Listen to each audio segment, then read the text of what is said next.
Hello and welcome everyone. Thank you for joining us today. My name is Autumn Hamry. I'm the Field Marketing Manager here at Hyperproof, and I'll be getting us started. Today, our experts will discuss how the right GRC solution holds untapped potential for better decision-making, unlocking a significant competitive advantage.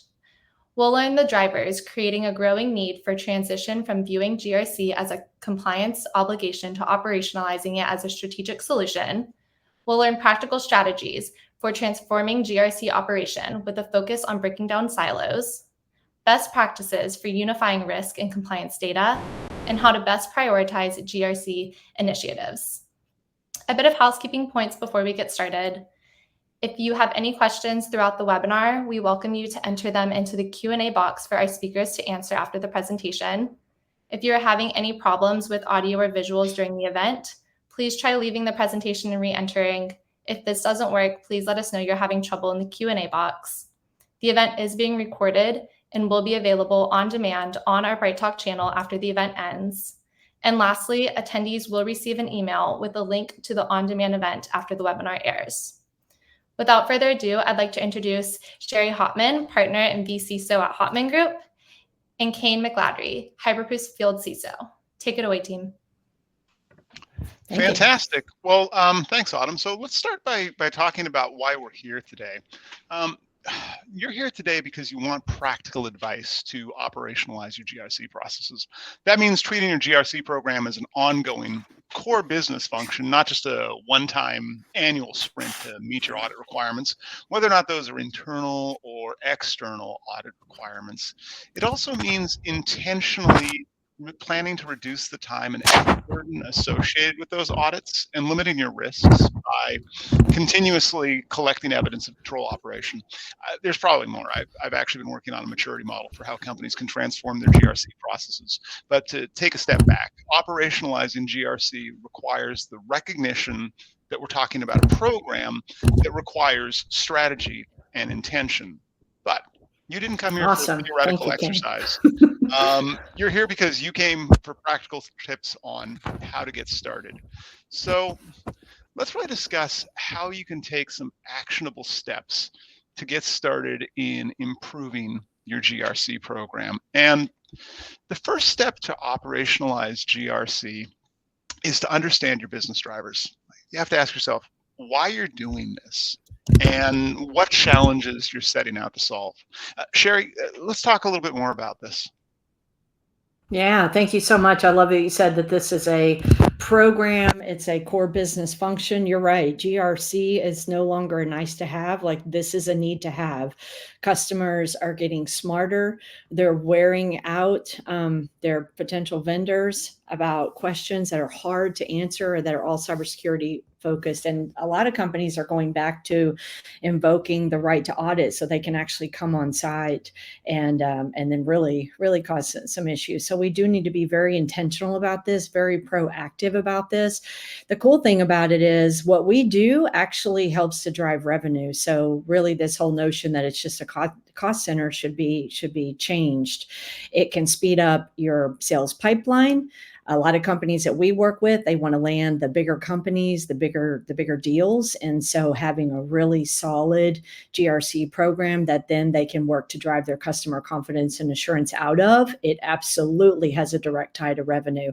So super important what we do. And customer confidence is very important in these days. I mean, you can't even pull your phone up or look online or anything without seeing the latest breach or the latest cybersecurity issue. And so if we can get really good at audits and really good at responding to customer inquiries, then that absolutely does contribute to revenue, so that what we do is not just a cost center. The reality is, though, it will cost you time and money. Like, you can't ignore this. Just like you said, a core business function. So it'd be like ignoring HR or legal. You just can't do it these days. So the better way to do it is to capture the ROI, the return on investment of it, and be very proactive and very strategic about it. Yeah, I think that's a really valid point, and it's so essential to understand that it's not about, we don't do this because we're forced to do this. I think that old world thinking really has no place in our modern world that's really about trust, especially in the B2B ecosystem. It is. You're right. And it's about integrity with our customers. Trust and integrity, those two go together. I totally agree. So avoiding risk, the practitioner nerd in me says avoiding risk means you stop doing business. That's the risk treatment, but that's not really what this means. What this means is all of our activities, obviously we don't want to get in regulatory trouble. We don't want to have penalties. We don't want to have fines. We don't want to have breaches. Nobody wants any of that stuff. So that's a great driver for doing all these things. We all know so many examples of where these things have happened in the world, but the trick is, and what we help companies with is, how do you make these activities, and Kane, you just said it becomes part of our business as usual. Like, this is baked into how we operate every day. It's a new way of operating. In the past, audit very much has felt like a burden and extra work that has to be done, and that's just the wrong mindset. The reality is the GRC, the R is about risk, and that's so super important. It's the core of everything we do in cybersecurity. And so risk assessment should never be looked at, or at least not anymore, as a line item in an audit. Most of the frameworks do require risk assessment, but that's not why we do it. We do it because we need to identify risk. Sometimes that's intentional, sometimes that's unintentional. And then we do this before we ever hit an issue. That way we can be very proactive and very strategic about fitting the right level of controls that's ultimately going to minimize our risk exposure. And it's so interesting because cyber, you know this, every cyber framework, step one is know your assets, because you can't protect what you don't know. Well, risk is the same way. You can't mitigate risks that you don't know exist. So it's the same. So the step one is what do we have as our risks, and then that way we can work to properly treat it. Yeah, and I think that also, just hearing you talk about risks really reminds me of a statistic that came out of our 2024, yeah, it was just this year, our IT benchmark survey, where we really found there's a trend towards consolidation in how companies are aligning their risk and compliance functions. Our 2023 survey showed that 90%, so 9 out of 10 companies surveyed, were operating their compliance and their risk in silos. This year, I remember the statistic, our 2024 report showed that 19%, so 1 out of 5, were still operating with a siloed approach. And that was such a massive reduction. Like, we had to go back and check that we hadn't made a mathematical error. But what we're really seeing here is this trend to integrate GRC business functions specifically so that businesses can reduce their risks. And one of those risks, and Kane, on that. Oh, sorry. I just wanted to say a funny on that. And so at Hotman Group, when we interview new folks, a lot of time we'll ask them, like, what is the purpose of a control? Like, why is it there? And it's crazy how we hear, well, it's what we have to do, or it's a policy, and not that those are necessarily wrong answers, but the right answer is exactly what you just said. Controls are in place to mitigate risk. Those two are so married together. It's almost funny that you could even think to run them in silos, but we see it all the time that companies are. So it's so encouraging to have that stat. Thank you for sharing. Yeah, you're welcome. And one of those risks, just thinking of risks, is making a misstatement in a regulatory filing. Last year, the Security and Exchange Commission, our friends over at the SEC, announced new disclosure rules for publicly traded companies, and that was in Regulation 106 SK. Drop a link in the chat if I made the wrong one. I think it's 106, but it mandated companies do their cybersecurity disclosures in their 1C corporate, in their 10K filings. And companies hadn't really done that before or ever been required to. And so there was a lot of speculative concern about the appropriate level of detail and disclosures. And to date, I've read nearly 3,000 filings. This was not on my 2024 bingo card for skills that I was going to pick up of quickly reading SEC Section 1C. It's light reading at times. It's just a weird thing to do, though. But I've read about 3,000 of them now, and what I found is there's 11 key factors that appear in the most robust disclosures, and I find that to be really interesting because the SEC only required 4 disclosures. Right? And those companies that are disclosing more, they're probably choosing to disclose that level of detail to show their investors, as well as the market regular, like, hey, they're taking a reasonable approach to cybersecurity. But It also means they have to have the confidence that their filing isn't just made up of myths. It's not just a paper tiger that would Big. actually collapse under an investigation by the Mm. SEC Examinations Division, right? So one of our benefits then of improving the maturity of a GRC program is that your stakeholders, people like your board or like me, like your CISO, they really get the confidence that your disclosures are going to be fair and accurate. And Yeah. there's that word again. And Oh, go ahead. Kane, I just want to comment on that. And customer assurance, like what we do is so geared toward customer assurance, to your point. You just can't avoid it these days. If you're at a company that you're not getting slammed with it, well, count yourself lucky, but it probably won't last. So you're absolutely right. Customer assurance is huge right now. Even the SEC has stepped up. And then, yeah, I don't know. I'm sure you're the same, Kane. As a business leader, I would never want to disclose something that I couldn't validate or corroborate or knew to be true. So and by the way, I love reading your posts on LinkedIn. So Oh, about thank you. the SEC filings, they're so entertaining. Yeah, we have seen this happen before where companies have made disclosures that aren't correct, and eventually they do get snapped. I can think of a company It's a that made problem. an ESG Yep. disclosure that they had all the world's best environmental controls, and then some of their dams fell apart, like their hydroelectric dams just fell apart, and they got investigated, and they had to tell the SEC, Yeah. like, yeah, no, actually, we didn't, and that's not a good look for investor confidence. I No, think their it's stock not.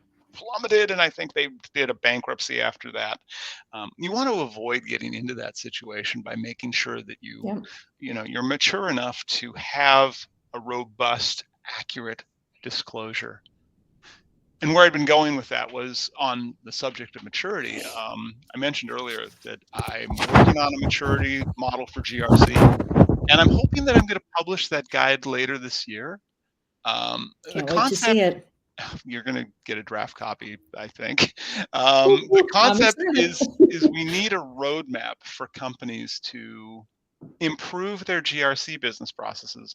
And honestly, part of a roadmap is Yeah. knowing where you're starting from. I know this sounds like me when I was a consultant and I talk about a gap analysis, but part of that maturity model is a set of questions for organizations to self-assess their own behaviors inside each of governance and risk and compliance so that those companies can determine where they have greatest opportunities to improve. For example, let's say your company's proactive at risk assessment, like you're really good at saying, yep, that's probably a risk, but you've got an ad hoc approach to risk prioritization, and consequently your company like really struggles with monitoring your risk mitigations. In a situation like that, you know you're doing risk assessment really well. Well, you should not work at getting marginally better at risk assessment. Instead, you want to say, oh, well, wait, risk prioritization is trouble for us because it's still reactive, it's ad hoc. And you want to start to plan on how to improve that. Or let's say, I don't know, you're great at communicating your company's, your mission and your values, but you don't keep your policies up to date with your mission and your values. So again, if you conduct a self-assessment, you can decide and be really intentional about what to improve, and you're likely going to have more success in getting executive buy-in rather than just some vague project idea of like, hey, let's all get better at GRC, right? That's no executive's going to buy in on that. Yeah. Sherry? Yeah, I like that. Spending the right resources in the right places, which is what you were talking about. That's so awesome, Kane. So yeah, so in doing this, you obviously need to conduct this gap analysis, what Kane was just talking about. First thing, determine your scale. There's several out there. Quite frankly, a lot of people take a hybrid approach. Nothing wrong with that as well. When Kane publishes his guide, you'll definitely check that out. But figure out what kind of your benchmark or what your scale is going to be. I personally like the CMM. We use that a lot, kind of a 0 through 5 maturity scale.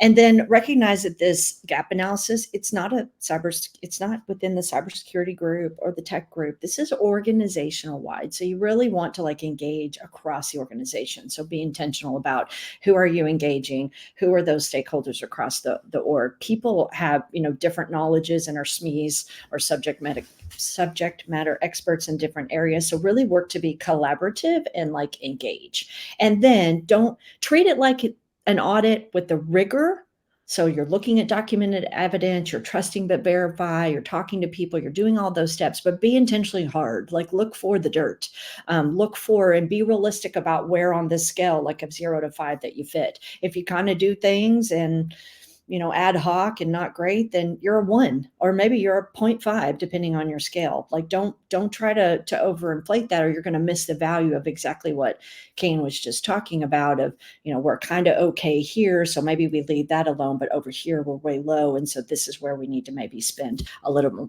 bit more attention to improve. So definitely treat it with the rigor of an audit, but be intentionally hard. We all play a lot of games when it comes to audit of a pass fail mindset and just a minimum bar, but be hard. Like that's the point of this. And then and then once you get like a realistic state of here's where we are current, ideally across the organization, across the domains, to a scale, then what is our target? And so our target may not be the same. We may have an overall target, like we may have a 2.5 maturity goal overall, but in different domains or even in specific different areas, we might have different targets. So what is our target? And then what fills that gap is a plan. And so then here's where we are now, here's where our target, and then a plan fills that gap. And get a third party objective view. I mean, we do this all the time. You get someone else coming in, they're not like, personally attached to any of the work. And so they have industry best practice knowledge, and get that second set of eyes to come in and really hit hard, so that you have that really solid baseline. And then from there, that can start to help to build your strategy. Absolutely. And Sherry, when you move towards your computer, we're getting some microphone noise there. I think your mic is kind of loud. We got a couple comments on that one. So sorry about that. Yeah, thank you. We'll keep going. So it might actually surprise some people in the audience, but even though that I've got a job title of CISO, that doesn't actually mean I get buy-in from others in the organization, right? And if you're lower in your organization, like maybe you're a director or you're a manager or an individual contributor, you need to think about who you can reasonably influence. When I used to do executive advisory work, I'd find lots of well-intentioned but abandoned attempts to improve a company's maturity. And it's not like those were abandoned because the people weren't well-meaning or smart. It's because they didn't have enough support. They hadn't identified who their stakeholders were. And we'll talk about building a team and having an executive champion in a little bit. But what comes next, Sherry? Yeah, so many, is the mic sound okay? We just got that mic noise again. We did. Okay. I tell you what, I can take the earbuds out and we can do it this way. How about now? Can you hear me? Yes. Okay. Does that sound okay? Yes, it does. Perfect. So yes, what we find is that one, it's a busy world. And most companies, customers are kind of wearing us out from a cybersecurity standpoint. They're asking so many hard questions, and they're getting very deep in their kind of evaluations. And what happens, what we've seen is that so much of this stuff is birthed organically. And so what happens is, oh, I need to go get this. Oh, let's go get a SOC 2. Oh, wait, now we need ISO. Oh, now we need this. Oh, now I need a CSF, like all this other stuff. And so it kind of has grown very siloed and very tactical. And that's okay. There's absolutely nothing wrong with that, because first and foremost, we want to preserve our revenue and we want to respond to our customers. So it's okay. But at some point, you take a stop, and you can't stop the world. So unfortunately, you got to kind of do this as you go. But stop and then take a look around and be very intentional and strategic about how we go forward. And again, kind of like what we talked about with the maturity assessment, where are we at now? With all of the kind of tactical responses of what's happened, where do we ultimately want to go? What's kind of our strategy? How does that strategy align to the business goals?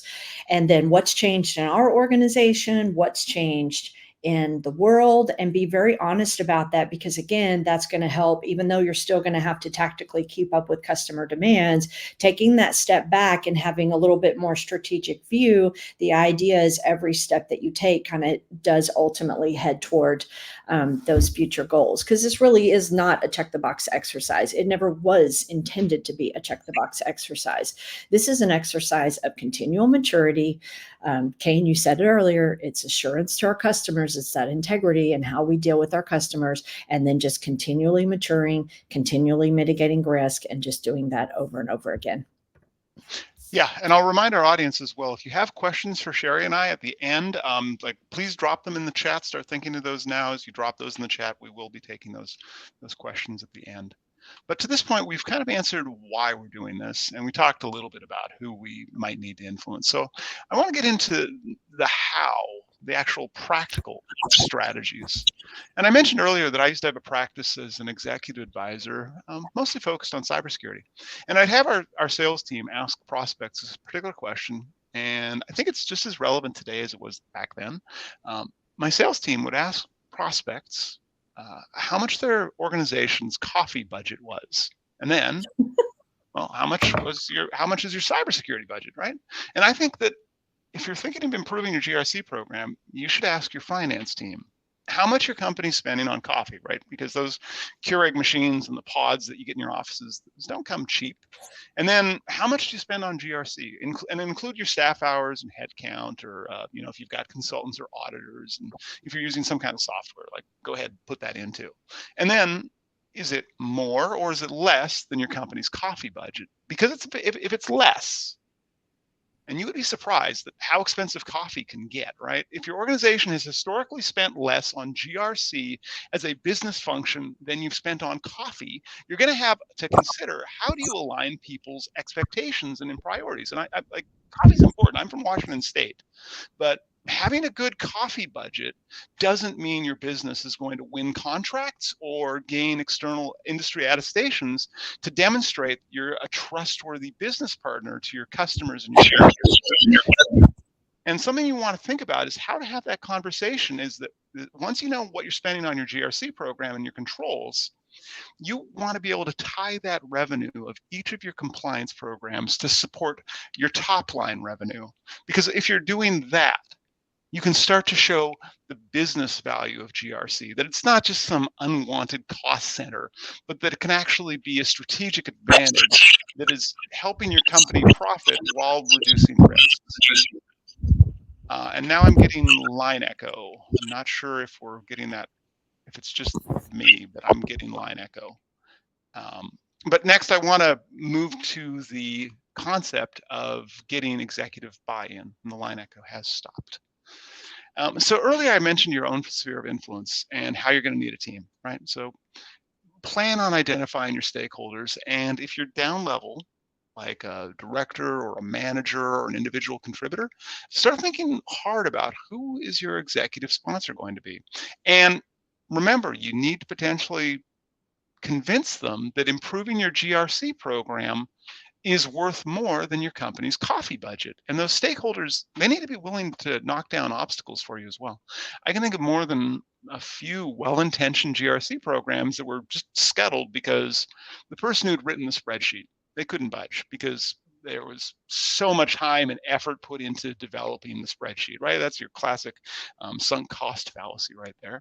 Or your security team wasn't willing to consolidate evidence collection and then the storage of it, because I don't know, it usually comes down to something that feels like a tinfoil hat type situation where, oh, if you put all the evidence in the same place, it'll be, I don't know, Russians? I'm not sure. That argument always breaks down for me. So having a strong executive sponsor and stakeholder can help you break down those barriers to progress.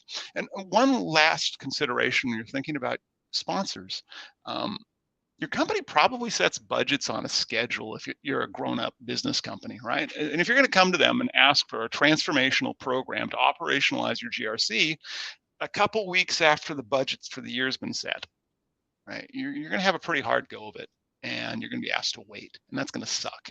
So figure out when your budgetary cycle planning starts, and then plan on lining up that executive support prior to that date, because when budgets get set, right, that's everybody comes in with the ask. Everybody's got their pet project that they want to pursue, right? To get this to really be successful, be friends with your executive sponsor a few weeks, even a few months beforehand, because it's going to take you some time to convince your executive sponsor that a more mature GRC program is a strategic long-term advantage. Sherry? Yeah, that's so good, Kane. Just the intentionality of all of that, even for going after your budget. And I think we're talking about that a little bit later as well. I do have, however, one comment to make to your coffee. I'm not sure there would be cybersecurity if there weren't coffee. Just saying. Fair. We pretty much live off of it. So I'm sure there's quite a few folks that are with me on that. So coffee budget is very important. But beyond coffee, you definitely need to identify what you need to be successful with what Kane was just talking about. These are programs, they're ongoing. I often have a conversation with companies who've just gotten their SOC 2 or just implemented their GRC tool or whatever it is. They're like, woohoo, we're done. You're done with that, but this never stops. Like, it's an ongoing thing. We build, we implement, we run, and then we keep running. It's not a one-time build. It has to be ongoing. And so it needs to be sustainable in order to do that. And a tool is very recommended. You mentioned spreadsheets. The number one GRC tool on the planet. I always say that, Microsoft Excel. So much work is done in Excel. It's quick to get started. It's quick to get things going, which is great, but it's not sustainable, quite honestly. If you're a company that only has one compliance framework, maybe. But then you mentioned, Kane, about putting all your evidence in a folder, and that's going to make it be okay. Well, it's not sustainable. You lack efficiencies, reuse. So you definitely want to look at what you need to run the program ongoing and then to make it sustainable. However, the mistake I see a lot of companies make is that they look for like tool features. And this is not about tool features. This is about outcomes of your program that you need. The tool becomes the facilitator of that. So similar, I love to tell this example. If I'm building a stool or a table, I need a hammer and saws and other stuff because I don't even do that. But they're not doing it for me. They're facilitating accomplishing my goal, and I couldn't do it without them. It's super important. But remember that your outcomes are what's important. So I need to be able to run my program efficiently. Evidence reuse, Kane, you alluded to it. That's a really great thing that you probably need. I need to be able to respond quickly to customers and to auditors. So again, very well organized to be able to get my data and to be able to respond to that. Executive level reporting and views. Kane, you just mentioned that. If I can show them really nice dashboards and really nice views, it's going to help me with that executive buy-in and to be able to communicate that risk posture. And then you mentioned the disclosures earlier, and of course, all the responses we have to get to our customers. Having that good solid tool that's well implemented and well run allows us to be good stewards of all that as we make those responses. So you definitely need a tool to be implemented well, but what are those GRC outcomes that you're trying to get out of that, and make sure you factor that in as you pull out what you need. And you've got the next slide as well. I sure do. That's exactly right. Thank you so much. So people are our greatest asset. People are awesome, but as we all know, they're also some of the hardest, and people are naturally averse to change, and so they don't want to change. And maturity and improvement, even though it's great and we all ultimately kind of want that, it can be very challenging to get people to change. So to be very intentional with folks, to engage them, to help drive that change. Like, you can't leave this out of your process. You can't just go get a tool or build a GRC program and leave out the intentionality of dealing with people, because you're going to need people ultimately to make it successful. And then the way to help them change is to make it about the results and the outcomes, the value to the organization, but not just the organization, to them personally. Like, even a salesperson, you think about that. Hey, if we do this, it helps you to land deals quicker, or it helps you to land bigger deals. And so if we take the time to just help them with that transparency and that value, a lot of times people will much more naturally come into the fold and do what we're asking them to do, because they see the value, not just, hey, just do it because it's for audit. This is what I need you to do, which nobody really likes that quite honestly. So it's really taking the time to invest in people, to personalize the message to them, to take the time to communicate, build that into your plan and your strategy of how you're going to communicate, and not just how you're going to get that buy-in initially, but how you're going to keep that buy-in in ongoing. And so that is where you really start to personalize the message. But you can also use committees to help engage people and to build those communications. There's all sorts of communication mechanisms. The point is to just be intentional about it and then be sensitive to people. We work with a lot of companies, and the reality is I joke that almost every cybersecurity and tech person has like 2 to 3 jobs, and so full-time jobs. And so I try to be very sensitive to the fact that people are already overworked. They're probably already overwhelmed. This stuff is like really not top of mind to a lot of people. And it feels like you could just be putting more stuff on their plate. And the reality is it requires patience. It requires that continual engagement with them and to communicate the value so that we help facilitate them in that people change management process. And then this is a complex effort, no doubt about it. Things don't just happen because we want them to happen. It requires a plan and intentionality. And these are complex because they go across the organization. It's not just in the tech and security teams, and they also go up and down the organization. So all the way up to the executives and all the way down in the organization. So it's important to identify your stakeholders, like who are the people you're engaging at different levels and across the organization, and really working to get this unified approach, which will help you to get and to keep that traction. And then budget is huge. Kane already mentioned it. If you don't have money, it's probably not going to happen. So budget is really important, and most companies do have those budget cycles, so make sure you get into that. And then resources. If someone's not assigned to do the work, it's probably not going to happen. And then be realistic about if you need external resources, because there's not a lot of people in companies sitting around twiddling their thumbs with a lot of bandwidth. So when you start building and implementing a whole other program, a lot of times you need to look outside of the resources you have, not just from a bandwidth or an availability standpoint, but then also about a skill set. And then again, that should fold back into your budget.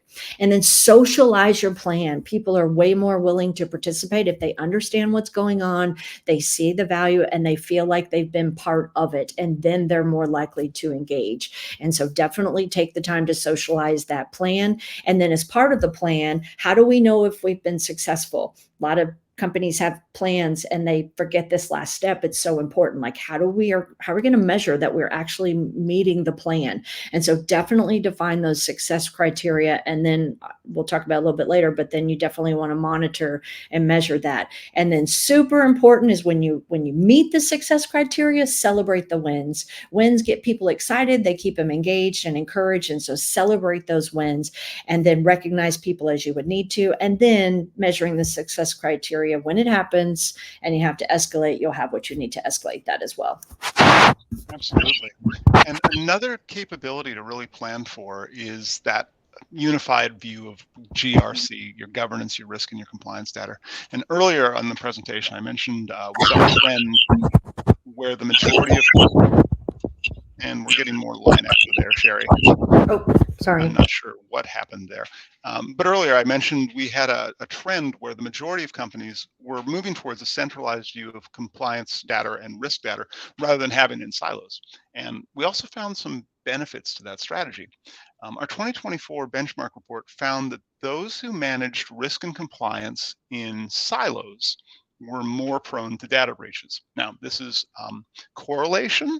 It's not causation for those of you stats nerds in the audience, but 46% of companies that were using an integrated GRC tool experienced a breach, compared with 61% of respondents who were operating in silos. Now, if you think about it, that makes sense. Like, if you've got a unified view of how well your controls are mitigating your defined risks, you're going to be able to make decisions that are based on facts. And I think it's important to consider this is not a big bang approach where you're just going to one day come in and you'll have all of your control and risk data in a single spot all at once, right? In reality, this is what Sherry has talked about. Improving your GRC maturity is a process. It's a marathon. It's not really something that's ever going to be done, right? You'll get a good view of your controls and your risks. And then part of the business is just going to go off and like buy some new system, or they'll decide, hey, we're just going to get rid of some system. And then you need to plan to adapt your program to collect your new control data and determine, are there any new risks? Are any of our risks changed? But that's easier if you're looking in one agreed upon spot, as opposed to 5 different spreadsheets written by 5 different authors and maintained by different teams, right? As Sherry said earlier, it also might be a reason to consider a tool like Hyperproof. Yeah, and Kane, the world changes. This while we've been doing this webinar, it's changed, and I keep my easy button here. That was easy. I keep that here because that's really ultimately what we want. And there's certainly ways like Hyperproof to make it easier. But the reality is, yeah, you're staying on top of a program and running it. So you really get the benefit. I love those stats. It's that again, that's executive buy-in to help executives understand there's value. There's real value here to what we do. Yeah, and if you're interested in more of those stats as an audience listener or live viewer, we do have those up on our Bright Talk channel as well on our 2024 IT benchmark survey. But for now, I hope that's enough practical tips and things to consider. If you do have questions as the audience, please do drop those in the chat. But in our final section, I want us to talk about how to prioritize these new GRC initiatives. Sherry? Yep. So you should, earlier we talked about doing the maturity assessment. If you do that well, it should be very overwhelming. Like you should uncover a lot of things across the organization that need to be addressed. So then that begs the question of, oh my gosh, how are we going to deal with all of this? And I see companies do it all the time where they try to take on, oh, we're going to adopt these 500 controls. Okay, let's start with 20. Let's get really good at 20, and then let's keep expanding past that. And so prioritization of this gap analysis is huge because also, again, everybody already has a full-time job. So we have to do this work alongside everything else and keeping the day-to-day going. So the overarching goal is maturity and, of course, managing risk, as we've talked about. So that's ultimately what you want to do. So you can absolutely prioritize. We talked about it earlier. If my target is here and my current is here, there's a big gap, then I'm going to prioritize the larger gaps. That's one way to do it. However, I find that there's creative ways to do some prioritization. And I think very simply, and if you think about an income statement of a company, there's revenue on the top, expenses on the bottom, yields the net. So one way to think about it is what can affect the top line. So what can make us more money? And if you can tie the prioritization back to something that can make us more money, like expanding into a new market, a new framework, or even a risk reward analysis of some sort of evaluation, that people understand that like this can make us more money. This is why we should do it. The other way to kind of help prioritize is what's going to help the bottom. So you mentioned we were talking about the Excel and the share drives and all of that. Well, that's highly inefficient. And so that costs us more on the bottom. We have to hire more people to do that. We have to try to stay on top of that. We have to deal with failures, unfortunately, a lot of manual kind of evidence collection. So that's costing us more on the bottom. And so therefore it's affecting the bottom line as well. So those are really, what can increase my revenue and what can decrease my spend. Those are two really great perspectives to help prioritize. And then the third one that I like to help companies with is what is our low hanging fruit quick wins. Quick wins get people really excited, even though it might be something small. It still should add value to the organization, of course, but it could be something really small that can be picked off easier, and that gets people excited. Like we got something done, and so then to not just prioritize all the big efforts, but pick up those quick wins as well, because as people see momentum, they get motivated by that accomplishment, which then feeds into them wanting to continue and wanting them to do more and more. Yeah, and just thinking about those, the spending of more staff time towards managing risks. I remember that we also had a stat in our benchmark survey. It's funny, the companies that were managing risk ad hoc and in silos, they're the people who are still hiring, like massively, because they're trying to hire their way out of this problem. They're making it up as they go along, and because they don't have consistent processes, because they don't have a defined approach, they find they have to hire more people to panic full time. Which weird finding, but kind of checks. Whereas those companies that have said, hey, look, let's have a defined way of doing this. Like, let's figure out like why we're doing risk management. How does this actually affect our business? And let's take a mature approach towards it. They are really able to find far more efficiencies. And also, I think their staff are probably existentially happier, because if your job is panic all day and make stuff up as you go along, that's Totally agree. not a great vibe. No. But as Sherry was saying, like after you finish your gap analysis, you're probably going to have some parallel conclusions, right? Some of your processes are immature and could be improved. And you might need to buy a commercial solution to consolidate your GRC processes and your data. And my friends, my kids know, like I prefer problems where the solution is just throw money at it, because it's so much easier if it's just like, this is a $5 problem, this is a $10 problem, this is like you don't have any emotional attachment to it. So I'm going to take the next slide about buying a solution. And if you're considering buying a solution, you really need to align your, you need to define your technical needs and then align those to your business outcomes. And those business outcomes could be something like mitigating the risk of revenue loss, or maybe the entering a new market by having some new shiny ISO 27001 attestation, or maybe a FedRAMP certification, or maybe your business outcome is trying to do more with less by automating as much as feasible so people can spend time intentionally doing meaningful work as opposed to, well, making stuff up as they go along. So those are the business outcomes. And next, you need to think through your technical requirements, and not only just for the solution, right? Because so much of GRC involves integration with other business processes and business systems. So have an inventory of what your ideal solution needs to integrate with. And just so that doesn't sound so abstract, right? Try and be practical here. Let's think through getting a list of users. Who has access to what? Out of a new or an existing system that you use. That doesn't sound like a compliance issue on the face of it, until you think about user access reviews, at which point it is absolutely a compliance issue. And if your business goal is to do more with less, you'd want to make sure that any GRC solution can automatically collect the data from that existing system. Otherwise, you're not moving the needle. You're still going to be forced into doing that manual, boring, time-consuming work that just sucks the joy out of your day. And beyond the technical integrations, you need to plan on how to integrate your solution with your business processes. And that planning exercise can really identify any workflow optimizations and savings that you'll realize after the solution's running well. Like, for example, not needing to email or send a JIRA ticket and then follow up on it to the cybersecurity team and ask them for a screenshot or ask them to upload a log file somewhere, right? If you've automated that, it means your cybersecurity team has more time to do the cybers, right? And where necessary, you can leverage your stakeholders as champions to break down potential barriers to adoption.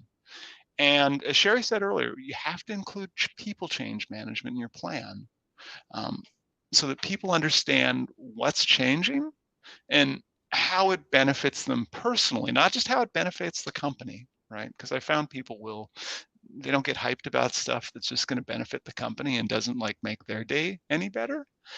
So that's an intentional part of your plan. As Sherry said, you have to build that into your program from the start. And it's not one and done. None of this is one and done. You should make integrations of business processes as well as new business systems an ongoing part of your compliance process, especially when you're onboarding a new solution. At Hyperproof, we've even seen this as part of the purchasing process, where companies will assess, hey, look, we're looking at this vendor. Is it going to actually integrate well with our existing compliance stack, or is this going to be something that we have to manually collect evidence for, which then comes into the pricing associated with that solution? Sherry, I think you had something about solutions as well. Yeah, and so it's interesting as I'm hearing you talk, that's that mindset of it being a core business function, that we're not doing these things in silo, and this should be part of even those business decisions. The other thing I was thinking too, Kane, with what you were saying was so good, is this is people, process, and technology, and there needs to be a balance of all of those. If you just weight it heavy to technology, you're not going to get the full value. If you weight it heavy to people, they're going to have no joy and drink more coffee and probably other things as well. And so that's not good either. And if you have a poor process, you're going to be spinning your wheels a lot, but still not achieving the outcomes. And so I love that you were bringing up that we have to remember the solution is people, process, and technology, and those all being in balance.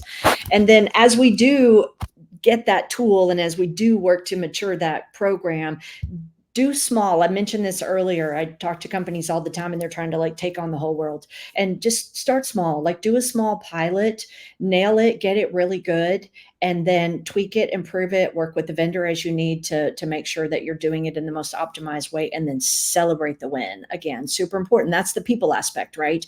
Celebrate the win so that people know, hey, this is a success, and now we're going to move on and do the next one. And then just pick these use cases off. Start with the simpler ones, make sure they still add value, of course, but do one use case at a time.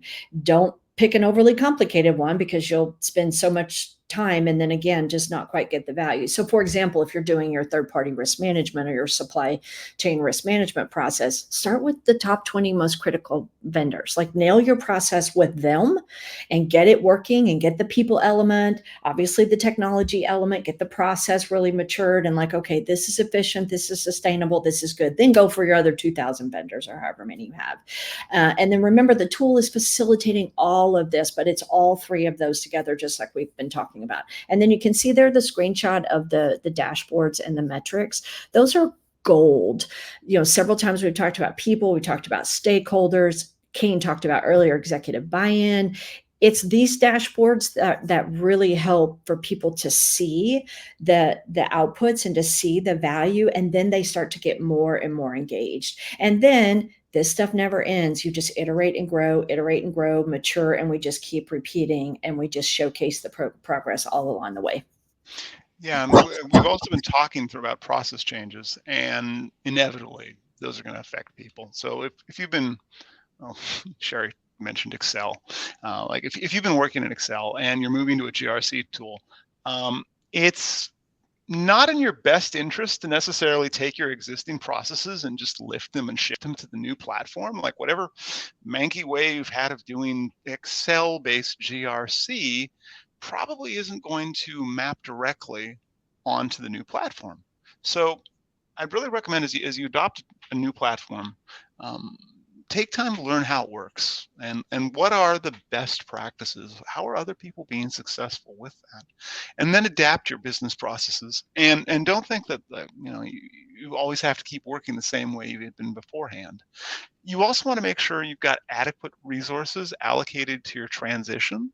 And communicate to everybody else like why those processes are changing. And again, that value of it, both to the business as well as to them, so that they can buy into it emotionally. So get your people involved and get feedback from them, and use their brain trust as a way to get new ideas on how to update your processes as well. And if you've got process documentation, and I can think of that because we're going through FedRAMP here at Hyperproof. If you've got process documentation, make sure you update it, right? And if you've got to do a training class about how to teach others about the new system, plan to do that as well. And this is going to be an ongoing process because compliance management itself is always improving. Well, hopefully always improving. It's always evolving, that's for sure. And you really have to take a marathon approach for this. So plan to revisit your processes on a regular basis and continuously evolve them to meet the needs of the business. Sherry? Yeah, absolutely. So we work with a lot of security and tech people and GRC people, and I tell them, get your credit. Like, you do so much great work, but if it's not measured and reported, you don't get the credit that you deserve. And so get your credit. And again, a tool can really help that with the nice dashboards. Define success. Like, don't skip that part. A lot of times companies just go and they're too much to do. We don't have time to define success. Don't skip building that into your process, because that really is the measure against it that you get your credit for doing this. Be intentional about creating the result. Be intentional working with people. Make it relevant for them. So especially when you're measuring and reporting success, make it relevant for them. Kane, you said it earlier, as much as we want our companies to succeed, the reality is, I have to go to work every day. So what is it to me personally. And so make it relevant to them. Companies spend a lot of effort just year over year. We work with them where they, spend a whole year on this. And it's like, well, what have you done? Well, we never really got that done, or we never really got done. Like, don't be that. Be very intentional about measuring and reporting as you go. That way, you're actually making progress and toward the right end. Communication, we talked about that. You just can't skip that part. It's so vitally important, not just getting the buy-in, keeping everybody communicated, engaged. Take your credit, because success in this area is huge and it really does transform organizations. So report that success, get everybody excited about that, recognize others through the process. You will need people to be successful long-term with this stuff. So recognize that people are a huge part of this, and definitely take the time to recognize them. And finally, our very last slide. So congratulations. I'm sorry, but I'm not sorry. Kane already said it. We're never done. Like, this is an ongoing process. This is not a project with a start, a middle, and an end. These are processes. It's a program. And so it's ongoing. So how do we continue that momentum? Well, this is not about an audit exercise. We've talked about that as a recap. This is ultimately about risk management. And so the mindset has to shift that this is not about an audit. This is about really managing compliance, managing risk, proper governance for our organizations, and using that to really keep that momentum and that maturity over time. Have a plan. I know that sounds very textbooky, but if you don't have a plan, what are you really aiming for? It's like taking a road trip. Where are we going? I don't know. We're just going to get in the car and drive. Okay, that's fine. That can yield some adventures. But in this space, it's better to have a plan, but better to know, what's your 1 year plan, what's your 3 to 5 year plan, and then go work in iterations. And then when you're in an iteration, plan the next iteration. That way we keep the momentum going, we keep it steady. And then all of this stuff then just starts to be that BAU, that business as usual. It's just how we roll. This is how we do it. Kane just alluded to this. On a regular cadence, annually at minimum, take a step back. Like, where are you? Where can we increase efficiency? Maybe where do we need to expand the scope of our program? We do a lot of that work with companies where they start with little tiny baby scopes, and then they want to continue to expand the scope across their organization. So what does that look like? And what is the plan for that? New frameworks adoption is huge out there. Your business changes, the world changes. Where are we still short of our target maturity? Like, these are points to like constantly revisit on some sort of cadence. And then our people change management, our communication. I think we've driven that point home well. And finally, just run your program well. Run it with consistency, measure, report, improve, repeat. Don't let things slip through the cracks and failures, go unaddressed. Just run your program well with consistency. And as a final note, I was being cheeky earlier. Excel is not the number one GRC tool on the planet. It is very highly used, but it really will not sustain your program over time. A well-implemented GRC tool is really how you get the efficiency, the scale, the automation, huge, because that drives directly back into efficiency. And it just makes this thing very rinse and repeat. And so then that way, Kane, you talked about it earlier, you can spend your time and your energy doing stuff that is like cool and that really matters, not just collecting the same piece of evidence 5,000 times. Thank you so much. Yeah, and that's a kind of a good place for us to wrap up and go to audience questions. So I hope that these practical tips gave you some clarity on where to start operationalizing your GRC processes. If you want to know more, check out our website at hyperproof.io. And I want to thank everybody for spending part of your day with us. And I do see we have a couple questions in the audience chat. If you do have other questions for Sherry or I, please do drop them in the chat. I'm going to read the first question out, and Sherry, how about you go with it? So the first one is, as regulatory changes occur, how do you stay up to date with those changes? Well, the real answer is I'm a tad bit nerdy and I love this stuff. So I'm always reading about it. Like we talked earlier about Kane's SEC updates. I love cybersecurity and all of this stuff. So I just naturally, work to stay on top of it. Our customers, our clients, Hotman Group's clients definitely work to help keep us on our sharpest point, because hardly a week goes by. Hey, have you heard of this thing? How do we get this done? Okay, great. Let's go figure out what this thing is in random country. And, this stuff is popping up all over the globe. But so that's kind of, personally one side of it. The other side of it is it goes right back to how you build your program. So vitally important. As we all know, I'm a Texan, so y'all laugh at this, but I say it's the same pig in a different dress. So many of these frameworks, they're very similar. There's a lot of overlap. There's a lot of commonality. And so if you're trying to do each one individually, you will wear yourself out. The reality is, build a program with a common set of controls that aligns to many things. This is where, you have to have a tool to do this part. And then as those new things come on the scene, you just evaluate the differential. And that's what's awesome. And then now you might have some scoping, you might have some nuance of the different framework for, if you're going to do a certification or an audit. But the reality is it will help you to identify, I've got 60% of this new thing covered. I just really need to focus my effort on the 40%, and then you grow from that. Yeah, I want to add on to what Sherry said there, just in response to the question about regulatory change. I always think be friends with your counsel. And that I think is applicable to a lot of us. Like as a CISO, be friends with counsel and be friends with the chief compliance officer, because it turns out being chief compliance officer, that's their day job. That's what they get to think about all day long. And if you don't have a chief compliance officer, be friends with counsel. And if you don't have internal counsel, I would caution against being friends with external counsel unless they're going to give you some free consulting time on their part, which is not really their scene. But if you're not in a situation where you've got like direct line to internal counsel, I find that law journals actually, I know that sounds really dry, but law journals that are published online can really have actionable insights on how regulatory changes are coming. But the other thing to keep in mind, like don't get in deep into the idea of horizon scanning. Like you need to look at what's coming down the pike 2 years from now. First of all, lock down on what you need to be doing right now. Like if you're managing to stay atop the rolling log of compliance, right? If you're able to actually just make that happen, good enough for many of us, right? And if you want to find out what's coming up, that's where I would suggest getting into those law journals. We do have a second question from our audience. I want to thank our audience for the questions at the last few minutes. This question is, oh boy, what if executives are reluctant to adopt new processes? That never happens, Kane, ever. Can't help but imagine, like, if there's a story there that they'd like to talk about afterwards. But Sherry, what do you think about, like, if there's some reluctance?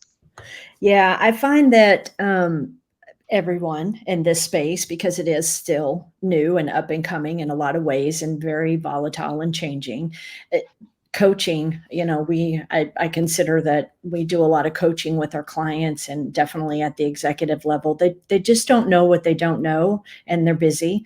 And you need to speak their language. So they need to understand what really is the risk of this, what is the cost of this. They think in terms of risk and cost. And so if you can talk in those terms, that will really help them. But I can tell you stories of clients where it's been 3 or 6 months of nothing but coaching executives to help them understand really what needs to happen, why this thing is so far off the mark of where it should be. And then they're much more ready to, okay, now I get it.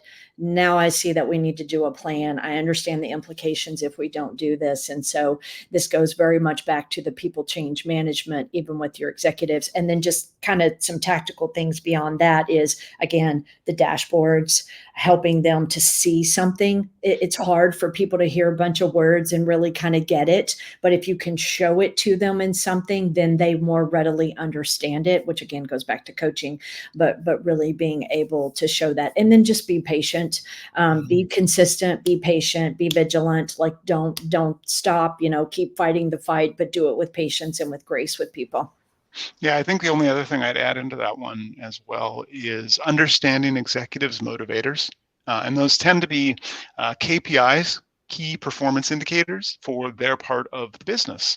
And if you can understand what motivates them, like what are folks getting measured on? Because let's be honest, we're all measured on something somewhere. Some of us have all got a boss, whether that's the board of directors or whether it's the executive shareholders or whether it's the market or whether it's your manager.